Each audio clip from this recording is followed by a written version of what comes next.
আসসালামু আলাইকুম রহমতুল্লাহি ওবরকাতুহু। সম্মানিত দর্শক, বাংলাদেশের প্রধান দুটো রাজনৈতিক দল বিএনপি এবং আওয়ামী লীগ, এই দুটো রাজনৈতিক দলের মধ্যে সেনাবাহিনীর প্রতি এক ধরনের ভীতিকর অবস্থা বা ভীতিকর মনোভাব কাজ করে।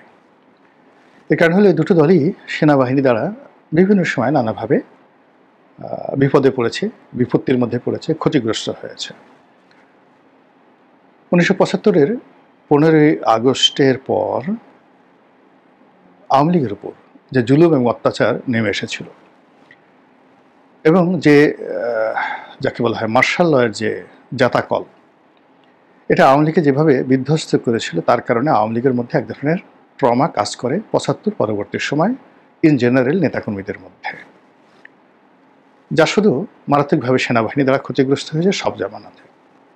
আর বঙ্গবন্ধু জামানাতে রক্ষী বাহিনীর যে অত্যাচার, এই অত্যাচারের কাহিনী এখনও যদি কোনো বনভূমিতে নিয়ে ছেড়ে দেওয়া হয়, সেই বনভূমির যে পশু পাখি তারা স্তব্ধ হয়ে যাবে।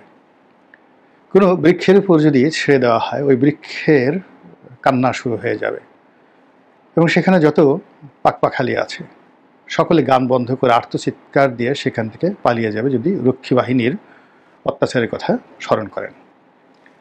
আপনারা বিএনপি জামানাতে 1/11-এর সময়টাতে, মানে ক্ষমতার যখন বিএনপি উচ্ছেদ হলো সেই সময়টাতে যে অত্যাচার হয়েছে, তারেক রহমান সাহেবের উপর যে অত্যাচার, কোকোর উপর যে অত্যাচার, বিএনপির অনেক নেতাকর্মীর উপর যে অত্যাচার, সেটি নিয়ে কতগুলো মজার মজার কাহিনী বলবো। তার আগে এরশাদ জামানাতেও কিন্তু সেনাবাহিনীর দ্বারা আওয়ামী লীগ এবং বিএনপির নেতাকর্মীরা মারাত্মকভাবে যাকে বলা হয় অত্যাচারের শিকার হয়েছে।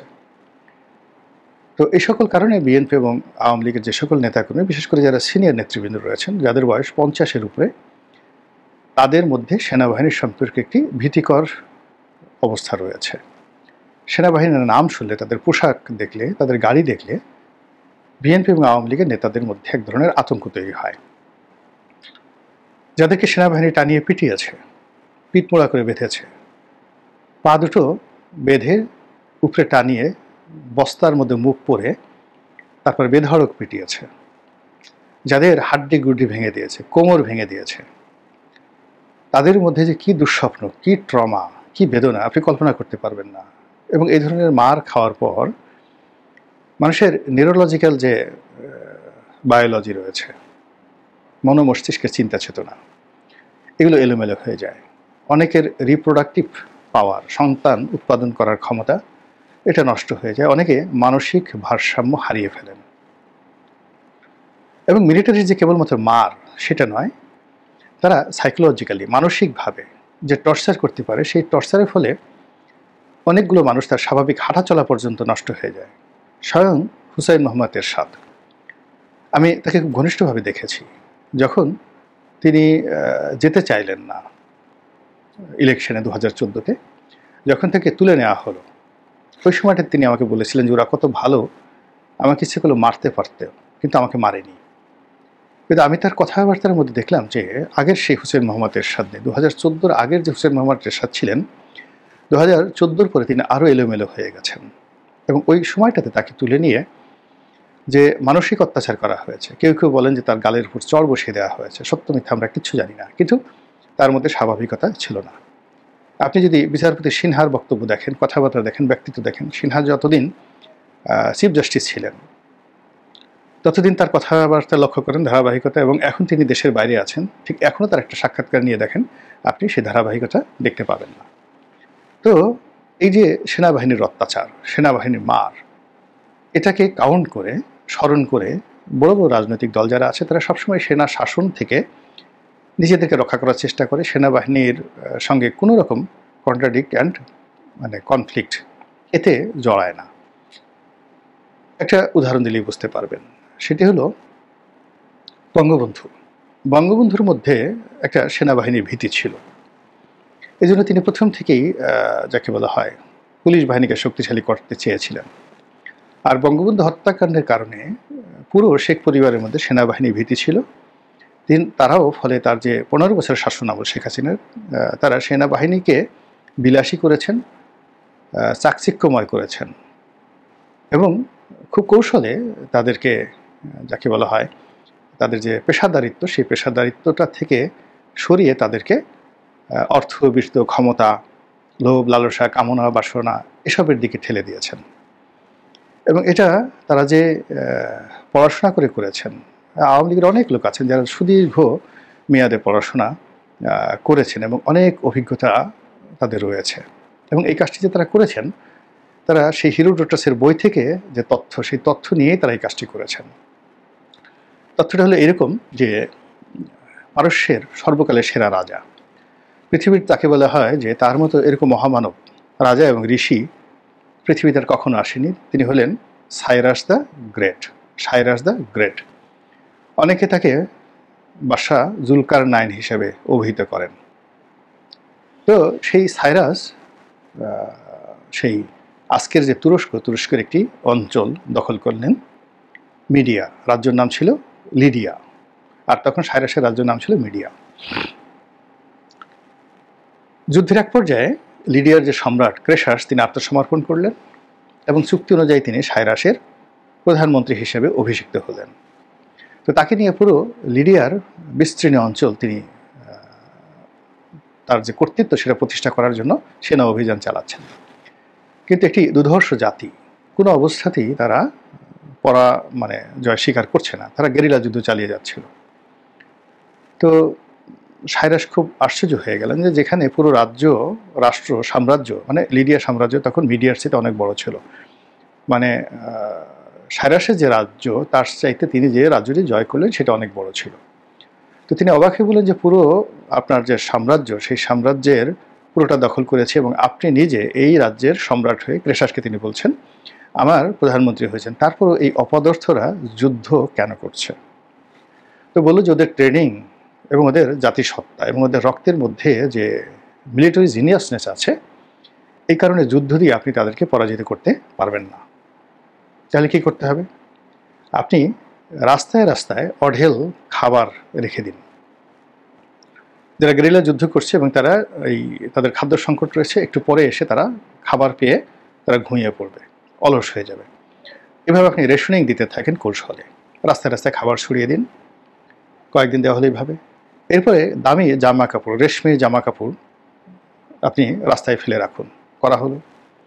এভাবে গেল কয়েক মাস। তারপরে বললো যে আপনি রাস্তায় রাস্তায় স্যান্ডেল, জুতো এগুলো রাখেন। এর কারণ হলো তখন মিলিটারি জুতো পরতো না, খালি পায়ে যুদ্ধ করতো, তাই করা হলো। এরপরে বললো যে আপনি রাস্তায় কিছু বাদ্যযন্ত্র রাখুন যেন তারা সেই গান বাজনা করতে পারে, তাই করা হলো। এরপরে তাদের বিরুদ্ধে আর যুদ্ধ করতে হয়নি, এমনিতেই ওই এলাকা দখল হয়ে গেল।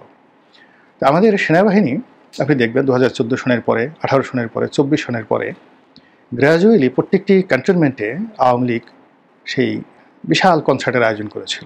সেই গান বাংলার তাপস থেকে শুরু করে বাংলাদেশ, ভারত, পাকিস্তান সব জায়গা থেকে শিল্পী গায়কদেরকে এনে নাচ গানে মোটামুটি সকল ক্যান্টনমেন্টগুলোকে যাকে বলা হয় একটা বালাখানা বানিয়ে ফেলা হয়েছিল। তাদেরকে যে সকল সুযোগ সুবিধা দেওয়া হয়েছে, যে সকল বৃত্তবিলাস দেওয়া হয়েছে, ফলে এদের সিনার চাইতে কোমর ভারী হয়েছে, এদের কলিজার চাইতে গুর্দা মোটা হয়েছে, তাদের হাত পায়ের যে পেশি, এই পেশির চাইতে তাদের জিহ্বা, এটার পেশি বেশি শক্ত হয়েছে। তারা কথা বলায় পটুত্ব অর্জন করেছে, কিন্তু তাদেরকে যদি 100টা বুক ডাউন দিতে বলেন তারা পারবে না, পাহাড়ে উঠতে বলেন তাদের অনেকের হাঁটু ভেঙে যাবে। এই 15 বছর ধরে ধরে ওই যে Cyrus the great and Croesus the great, দুজনে খুব বিখ্যাত সম্রাট ছিলেন, তাদের এই থিওরিটি, যেটি হিরোডোটাসের দ্য হিস্ট্রি অফ বইতে উল্লেখ আছে, এটা আওয়ামী লীগের যারা কর্তা ব্যক্তি তারা পড়েছিলেন, আমি শিওর, এবং তারা এই কাজটি করেছেন।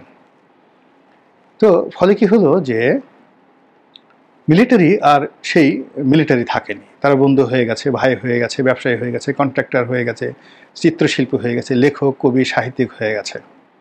কিন্তু সেই মিলিটারি ইমেজ তাদের মধ্যে নাই। এটা হয়েছে শেখ হাসিনা যে কাজটি করেছেন ম্যাটিকুলাসলি উইথ মেন্সরিয়া, যে আমার পরিবারের বিরুদ্ধে যা কিছু করেছো তার মধুর প্রতিশোধ আমি নিলাম। এটা হতে পারে, নাও হতে পারে, আমি আমার ব্যাখ্যা বললাম। এবং মিলিটারির মায়ের উপরে কোনো ওষুধ নাই, যে খাই নাই সে বুঝবে না, গোলাম মাওলা রনি বলেছে। পত্রিকায় লিখেছি, আমার ইউটিউব চ্যানেলে বলেছি, একাধিকবার যখন শেখ হাসিনা ক্ষমতায় ছিলেন তখন বলেছি। যা হোক, এখন যেটা বলছিলাম, এটা গেল আওয়ামী লীগের কথা। বঙ্গবন্ধুর মেনস্ট্রিয়াটা কেন ছিল? পাকিস্তান জমানাতে তিনি বেশিরভাগ সময়, বিশেষ করে আইয়ুব খানের আমলে, সেনাবাহিনী দ্বারা যে জুলুম অত্যাচারের শিকার হয়েছেন। ইয়াহিয়া খানের জমানাতে তিনি যেভাবে আগরতলা মামলার আসামি রূপে, না এটা তো আইয়ুব খানের জমানাতেই, আগরতলা মামলার আসামি রূপে তিনি যেভাবে ক্যান্টনমেন্টে নির্যাতিত হয়েছেন। আবার একইভাবে 1971 সনে যেভাবে সামরিক বাহিনী দ্বারা তিনি গ্রেপ্তার হয়ে পাকিস্তানের কারাগারে ছিলেন। ফলে পাকিস্তান থেকে আসার পরে বঙ্গবন্ধুর যে ধারাবাহিকতা, তার যে রাজনীতির প্রাজ্ঞতা, তার সাহস এবং শক্তি, এটা কিন্তু অতটা অবশিষ্ট ছিল না যেটা 1969 পূর্ববর্তী বঙ্গবন্ধুর ছিল। বঙ্গবন্ধুকে আগরতলা ষড়যন্ত্র মামলায় গ্রেপ্তার করে তার যে শক্তিমত্তা, তার যে লিডারশিপ, এটার অলমোস্ট 50% মাইনাস করে দেওয়া হয়েছে। আপনি তার জেলে যাওয়ার আগের বক্তব্য দেখেন, তার ব্যক্তিত্ব দেখেন, হাঁটাচলা দেখেন, আর জেল থেকে বেরোনোর পর, অর্থাৎ 69-এর গণ অভ্যুত্থানের পর বঙ্গবন্ধুকে বোঝার চেষ্টা করেন। আজকের সালাউদ্দিন সাহেব, আজকে মির্জা ফখরুল যেভাবে শান্তির দূত হয়ে গেছেন, ঠিক একইভাবে বঙ্গবন্ধু 69 গণ অভ্যুত্থানের পর বিপ্লবীর চাইতে শান্তির দূত হয়ে গিয়েছিলেন, এবং এই কাজটি মিলিটারিরা তার অত্যাচারের মাধ্যমে করেছিল, এবং তিনি ক্ষমতা আরোহণ করেই ওটার কারণে হোক বা অন্য যে কোনো কারণে হোক না কেন, তিনি একটা বিশ্বস্ত রক্ষী বাহিনী তৈরি করার চেষ্টা করেছিলেন। বিএনপির জন্য এই ইতিহাস আরও নির্মম। জিয়াউর রহমান যখন ক্ষমতায় ছিলেন তখন প্রায় প্রতি রাতেই তাকে সামরিক যে কু, এটার আতঙ্ক তাড়া করত, এবং মৃত্যু ভয় তাকে কতটা তটস্থ রাখত, তার কিছু উদাহরণ তার ঘনিষ্ঠজন যারা ছিলেন, মীর শওকত আলী, কর্নেল অলি এখনও জীবিত আছেন, আপনারা তার কাছ থেকে জেনে নিতে পারেন। প্রতি মুহূর্তে সবাইকে তিনি সন্দেহ করতেন, সামরিক বেসামরিক সবাইকে তিনি সন্দেহ করতেন, এবং সেই সন্দেহের মধ্যেই কিন্তু তাকে প্রাণ দিতে হয়েছে। এরপর জাস্টিস সাত্তারের আমল, সাত্তারের ক্ষমতাচ্যুতি, তো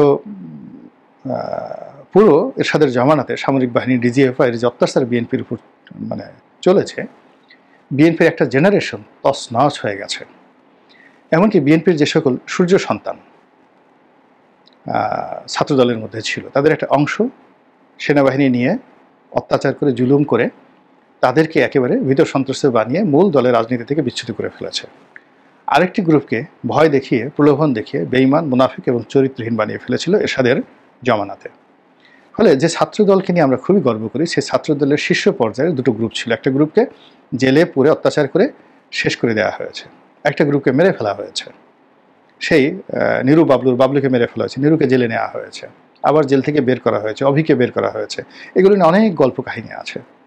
অন্যদিকে যারা বাইরে ছিলেন, আমানুল্লাহ আমান, খায়রুল কবির খোকন, ফজলুল হক মিলন, তাদের সম্পর্কে নানা রকম কথাবার্তা আছে। এগুলো সবই মিলিটারির অত্যাচার।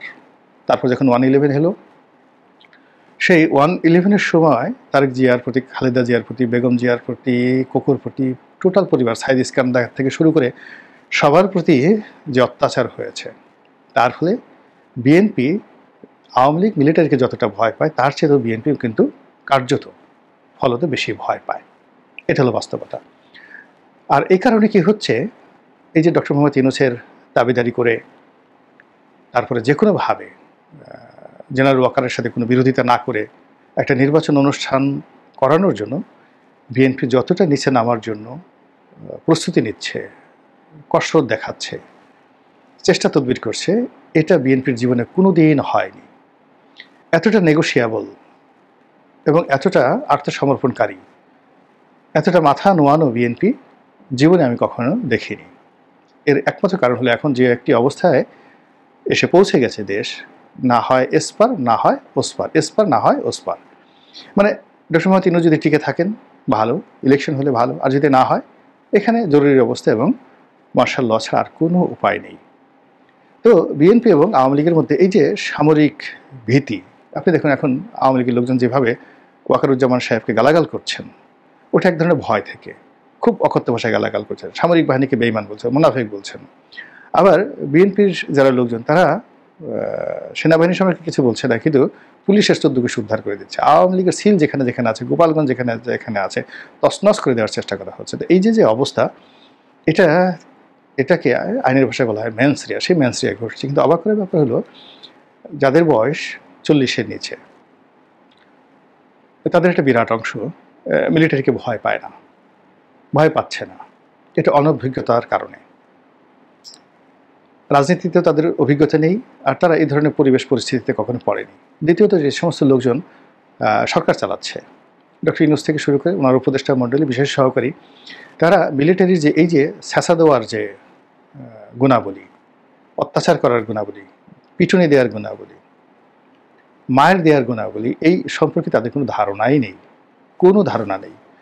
ফলে একটা গোকরা সাপকে কেঁচো মনে করে একটা শিশু যেভাবে নাড়াচাড়া করে, তখন তারা জাতীয় অনেক গুরুত্বপূর্ণ বিষয় নিয়ে, নিরাপত্তা বিষয়ক অনেক গুরুত্বপূর্ণ বিষয় নিয়ে, সেনাবাহিনীর অনেক গুরুত্বপূর্ণ বিষয় নিয়ে, বিমান বাহিনী, নৌবাহিনীর অনেক গুরুত্বপূর্ণ বিষয় নিয়ে রীতিমতো খেলিছ এ বিশ্ব লয়ে বিরাট ও শিশু আনমনে, এইভাবে তারা খেলছেন। তো খেলতে খেলতে কখন যে ঠিক কি ঘটে যায়, এবং তার প্রেক্ষিতে যারা এই সেনাবাহিনীর মার কখনো খাননি, মার দেখেনওনি এবং মারের কথা শুনেনওনি, তারা মানে আগামীতে কী ধরনের ভয়ঙ্কর পরিণতিতে পড়তে পারেন, তার ছোট্ট দুটো উদাহরণ দিই। বাংলাদেশের খুব শীর্ষ একজন শিল্পপতি, বিএনপির সাবেক এমপি, তিনি ধরা পড়লেন রিজিএফআইয়ের হাতে। ধরা পড়ার পরে একেবারে ওনার পাশে যে লোক ছিলেন, কেউ চ্যালেঞ্জ জানালে আমি সাক্ষী দিতে পারবো, তো তাকে প্রথমে এক দফা তাকে পিটানো হলো না, তাকে জাস্ট বসিয়ে রাখা হলো, তার সামনে একজনকে পিটানো হলো। ওটা দেখে তিনি রীতিমতো কাপড় চোপড় নষ্ট করে, একেবারে রীতিমতো কাপড় চোপড় নষ্ট বলতে যা হয় তাই করে দিলেন। যাই হোক, তাকে পরিষ্কার পরিচ্ছন্ন করা হলো, পরিষ্কার পরিচ্ছন্ন করে আবার তাকে চেয়ারে বসানো হলো। সারা শরীর খালি, জাঙ্গিয়া পরা ছিল না প্যান্ট পরা ছিল আমি বলতে পারবো না, আমার এটা মনে নাই, জাস্ট একটা খালি। তো এমন সময় তাকে ইন্টারোগেশন করার জন্য একজন তরুণ অফিসার আসছেন। তো তিনি সেই তার ভাষা, আঞ্চলিক ভাষায় বলেন, বারে আর গলাথনে চ্যাং পর্যন্ত হাড়া, আমার মায়েরও না বাবা, 2 হাত জোর করে বললে, আমাকে মায়েরও না বাবা, আমি মরে যাব, আমাকে মারলে আমি সাথে সাথে মরে যাব। তো এই হলো রিয়ালিটি, বাস্তবতা। যারা ওর মধ্যে গেছেন, পড়েছেন, এই দেখুন, যারা আয়না ঘরে ছিলেন, একজনের জীবনও কিন্তু স্বাভাবিক নাই, সব অস্বাভাবিক, ইনক্লুডিং জেনারেল আজমি। আপনি দেখেন, তার মতো মেধাবী, ব্রিলিয়ান্ট কর্মকর্তা, তাকে তিনি যখন গুম অবস্থায় ছিলেন, আমি তাকে নিয়ে বেশ কয়েকটা ভিডিও করেছি শেখ হাসিনার জামানাতে, কিন্তু দেখেন বের হওয়ার পরে তার মতো লোকের কথাবার্তা কিন্তু ধারাবাহিকতা নেই। তো কাজেই এখন যারা খেলছেন, অনুরোধ করবো একটু সাবধানে খেলেন, যেন উল্টাপাল্টা গোল না হয়। মহান আল্লাহ আমাদের সবাইকে হেদায়েত দান করুন এবং হেফাজত করুন। আসসালামু আলাইকুম ওয়া রাহমাতুল্লাহি ওয়া বারাকাতুহু।